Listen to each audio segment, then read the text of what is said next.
नमस्कार, मैं अनुज कुमार। आप देख रहे हैं जनपथ लाइव। इस देश में अगर आपको फेमस होना है, नेता बनना है, विधायक बनना है, मंत्री बनना है, तो आपको फेमस होना पड़ेगा। आपका नाम लोगों की जबानों तक, लोगों के जहन तक पहुंचना होगा और उसके लिए बहुत सारे रास्ते हैं जो अपनाए जा सकते हैं। मुख्यतः अगर देखा जाए, पहला रास्ता जो तमाम नेता, विधायक, मंत्री अपनाते हैं, एक बड़ी पीआर टीम को हायर करते हैं। आप सभी को बता दूं, वो पीआर टीम वो होती है जो किसी नेता की छवि बनाने में एक अहम भूमिका निभाती है, जो उसको हर एक सोशल मीडिया प्लेटफॉर्म से लेकर लोगों के जहन तक पहुंचाने का काम करती है। तो पहला रास्ता है पीआर टीम हायर करके आप अपने आप को बड़ा नेता, विधायक के तौर पर प्रोजेक्ट कर सकते हैं।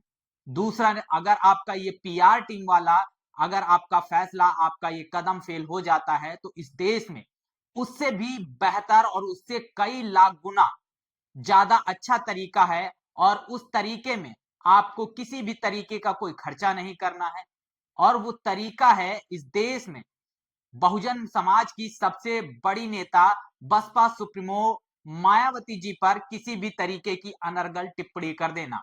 और समय समय पर लोगों ने इस कदम का फायदा उठाया है।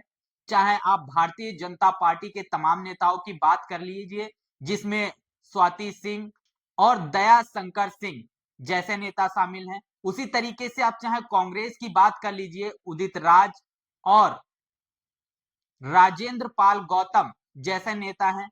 वहीं जब मायावती जी पर इस तरीके की टिप्पणी की जाती है, क्योंकि मायावती सबसे सॉफ्ट टारगेट हैं किसी के लिए भी उन पर टिप्पणी कर देना और फेमस हो जाना। पूरे देश की मीडिया, सोशल मीडिया और तमाम बहुजन समाज उस चीज को देखता है, उससे आहत होता है और जिसके कहीं ना कहीं देखा जाए निगेटिव पॉपुलैरिटी के तौर पर ही उनकी एक बड़ी छवि जो है, उनका चेहरा जो है लोगों के जहन तक पहुंचता है। और उसी का फायदा आज उठाते हुए नजर आ रहे हैं बिहार के एक नए पार्टी बनाने वाले प्रशांत किशोर पांडे। आपको बता दूं, ये प्रशांत किशोर पांडे है कौन, जिन्होंने बसपा सुप्रीमो मायावती जी पर अनर्गल टिप्पणी की है, अपमानजनक टिप्पणी की है। और वो टिप्पणी क्या है, सबसे पहले आपको मैं बता देना चाहता हूं। प्रशांत किशोर पांडे का कहना है, बिहार में जिस तरीके से उपचुनाव हो रहा है और उस चुनाव के दौरान उन्होंने जो अपनी पार्टी बनाई है जन स्वराज पार्टी, उस पार्टी का प्रचार प्रसार कर रहे थे। उस प्रचार प्रसार के दौरान जब वो दलित बस्तियों में जाते हैं, दलितों से कहते हैं कि क्या मायावती आप लोगों तक आपका दुख सुनने के लिए यहां तक आपके घर तक आएगी। मायावती अपना टिकट करोड़ों रुपए लेकर बेचती है। टिकट बेचने वाली, करोड़ों रुपया लेने वाली पार्टी की आपकी सुनेगी, और जो बसपा का टिकट खरीद कर आएगा वो अपने करोड़ों रुपयों की तरफ ध्यान देगा या आपकी तरफ ध्यान देगा। इस तरीके की अनर्गल टिप्पणी मायावती जी पर की, जिनके शायद उनके पास किसी भी तरीके के कोई भी सबूत नहीं होंगे।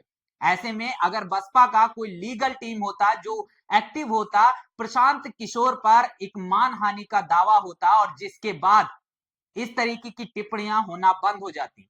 और यही बड़ी वजह है कि बसपा पर समय समय पर लोगों ने अपनी टिप्पणियां की हैं। और उसकी पॉपुलैरिटी पाके जिन लोगों की हैसियत प्रधान बनने की नहीं थी, वो आज इस देश के अंदर सांसद और विधायक बनकर बैठे हुए हैं।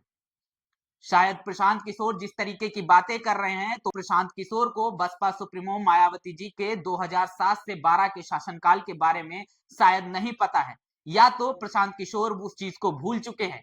ऐसा भी हो सकता है, क्योंकि 7 से 12 का जो शासनकाल रहा है पूरे देश के अंदर, पूरी दुनिया के अंदर उस शासनकाल की एक मिसाल दी जाती है। और मिसाल के तौर पर आज भी अगर किसी से पूछा जाए कि देश के अंदर सबसे बेहतर शासन किस व्यक्ति ने चलाया, तो एकमात्र नाम जो निकल कर आता है वो बसपा सुप्रीमो मायावती जी का निकल कर आता है। और हाँ, प्रशांत किशोर ये टिप्पणी शायद नहीं करते अगर प्रशांत किशोर का इतिहास आप लोग जानते हो और प्रशांत किशोर ऐसा क्यों कर रहे हैं वो आप जानते हैं। प्रशांत किशोर इस देश में मोदी को मोदी बनाने वाले प्रशांत किशोर हैं। प्रशांत किशोर पीआर का काम किया करते थे, किसी की छवि बनाने का काम किया करते थे। उसमें सबसे सफल अगर उन्होंने एक चेहरा बनाया, वो चेहरा बनाया नरेंद्र मोदी का। और इसके बाद वो लगातार कई लोगों के साथ काम किए, लोगों को फेमस किया, उनकी छवि बनाई। उसके बाद उनके तमाम ऐसे प्रोजेक्ट भी रहे जो लगातार फेल होते रहे।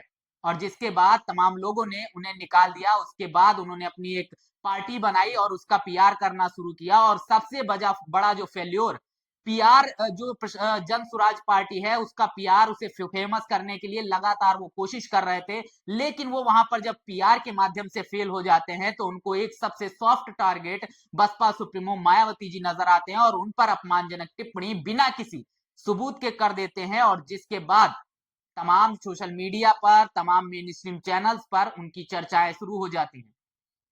और अगर मायावती जी ने भी कभी इसी तरीके का पीआर का काम प्रशांत किशोर से कराया होता तो शायद आज प्रशांत किशोर इस तरीके की टिप्पणी मायावती जी पर नहीं करते, क्योंकि मायावती जी इस तरीके की किसी भी चीज पर, पीआर जैसी चीजों पर भरोसा नहीं करती हैं। वो काम पे भरोसा करती हैं और उनका काम अब उत्तर प्रदेश में जब उनका शासनकाल रहा वो आज भी चीख चीख कर उसकी गवाही देता है।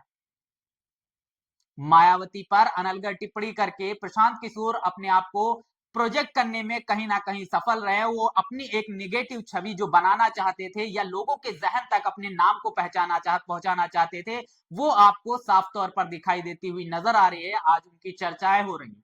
उसका सबसे बड़ा कारण है कि जब वो पीआर फेल हुआ, पीआर फेल होने के बाद बसपा सुप्रीमो ही इस देश में वो व्यक्ति हैं जिन पर किसी भी तरीके की कोई टिप्पणी कर देता है और बसपा की जो लीगल टीम है वो इतनी ज्यादा इनएक्टिव है, वो किसी भी तरीके का कोई ठोस कदम नहीं उठाती है। और लेकिन लोगों को इससे ये फायदा होता है, लोग फेमस होते हैं, अपना नाम बनाते हैं और उसके बाद आपको वो नेता मंत्री के तौर पर दिखाई देते हैं।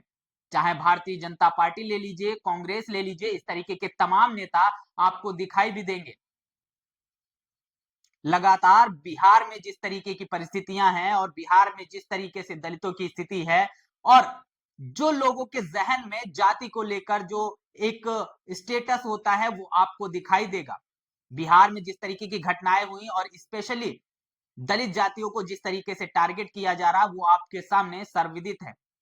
और उसी तरीके का एक जातिवादी जो घृणित सोच है और महिलाओं के प्रति जो एक सोच होती है एक व्यक्ति के अंदर, जो पुरुष अपने आप को दिखाना चाहता है कि वो एक पुरुष है और वो चीज जो उसके अंदर होती है वो आपको दिखाई देती होगी प्रशांत किशोर के अंदर। और बसपा पर, मायावती जी पर बिना किसी सबूत के इस तरीके का बड़ा आरोप लगा दिया।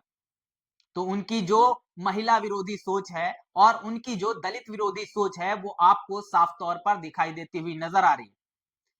सबसे बड़ा इसके पीछे का कारण यही है कि जब बसपा की अगर लीगल टीम एक्टिव होती तो शायद इस तरीके की घटना, इस तरीके की चीज लोग ना करते। लेकिन सबसे बड़ी खामी यही है बसपा की लीगल टीम का इनएक्टिव होना। कहीं ना कहीं लोगों को इसका फायदा होता हुआ नजर आ रहा है। लगातार चुनाव दर चुनाव बसपा को बी टीम साबित करना, बसपा से टिकट लेकर फिर बाद में टिकट कटने पर उस पर आरोप लगा देना कि इसमें इतने करोड़ की डिमांड थी। उसी तरीके की चीज प्रशांत किशोर करते हुए नजर आ रहे हैं।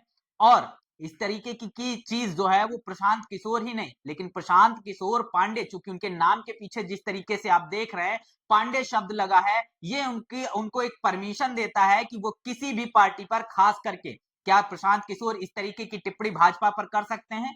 क्या प्रशांत किशोर इस तरीके की टिप्पणी कांग्रेस पर कर सकते हैं? क्योंकि बहुजन समाज पार्टी शोषित वंचित समाज की पार्टी है और उस पर टारगेट करना, उस पर इस तरीके के कमेंट पास कर देना बहुत आसान है और ये उनके सरनेम से आपको दिखाई देता हुआ भी नजर आ रहा होगा। तो सीधे सीधे तौर पर कहा जाए, जिस तरीके से इस देश में फेमस होने के लिए बसपा सुप्रीमो पर किसी भी तरीके की अनर्गल टिप्पणी की जाती है और लोग फेमस होते हैं, नेता मंत्री बनते हैं और वही काम प्रशांत किशोर करते हुए नजर आ रहे हैं। अगर बसपा की लीगल टीम एक्टिव होती तो शायद ये चीजें ना होती। अब देखना ये है कि बसपा की लीगल टीम इस पे कोई एक्शन लेगी या जिस तरीके से पहले भी बसपा इस तरीके की चीजों पर ध्यान नहीं देती थी, अपने काम पे ध्यान देती थी और अपना काम बिना किसी अनर्गल बातों पर ध्यान केंद्रित करते हुए सीधे तौर पर करती हुई नजर आती थी, क्या उसी तरीके की काम करेगी या इस पर कोई कड़ी कार्रवाई, कोई कड़ी जवाब बसपा के द्वारा दिया जाएगा ताकि भविष्य में इस तरीके की चीजें ना हो? क्या कुछ होगा आपके सामने वीडियो के माध्यम से लेकर फिर से हाजिर होऊंगा। बने रहिएगा जनपथ लाइव के साथ। और इस वीडियो के माध्यम से आप प्रशांत किशोर को क्या कहना चाहते हैं वो जरूर बताइएगा। बसपा की लीगल टीम को आप क्या कहना चाहते हैं उस पर जरूर टिप्पणी करिएगा। धन्यवाद।